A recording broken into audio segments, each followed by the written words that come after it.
আসসালামু আলাইকুম রহমতুল্লাহ। আজকে আলোচনা করব রাগ দূর করার সুন্নতি পদ্ধতি।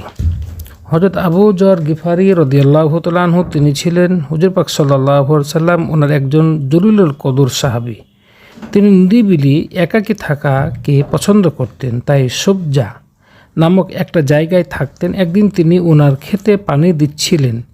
ওনার পরনে ছিল সদ্য ধোয়া পরিষ্কার কাপড়, আর জমিটা ছিল পানি দেওয়ার কারণে কর্দমাক্ত অর্থাৎ কাদাযুক্ত।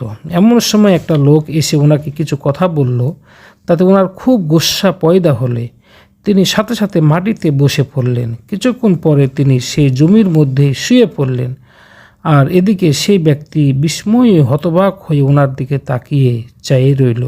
কিছুক্ষণ শুয়ে থেকে পরে উঠে দাঁড়ালেন। তিনি যখন উঠলেন তখন সেই লোক বলল, হুজুর আপনি করলেনটা কি? আপনার পরিষ্কার কাপড় নিয়ে এই কাদামাটিতে শুয়ে পড়লেন।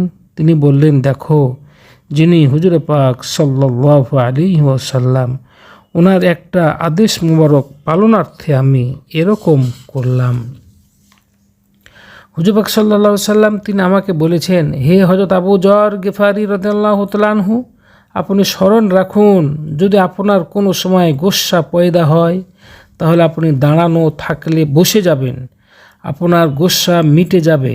যদি গোসা না মিটে তাহলে শুয়ে পড়বেন, আপনার গোসা মিটে যাবে। আমি ওনার সেই আদেশ মুবারক পালন করেছি। তোমার কথা শুনে আমার গোসা পয়দা হয়েছিল, আমি সেজন্য দাঁড়ানো থেকে বসে গিয়েছি।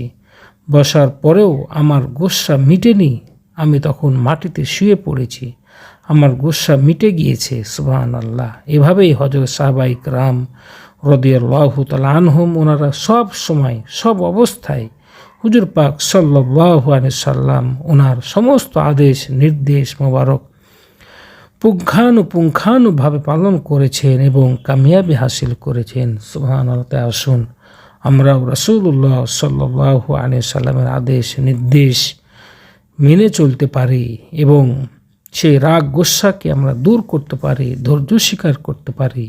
সে তৌফিক প্রত্যেক মুসলমান নারীকে আল্লাহ দান করুক। বলুন আমিন। আসসালামু আলাইকুম ওয়া রাহমাতুল্লাহ।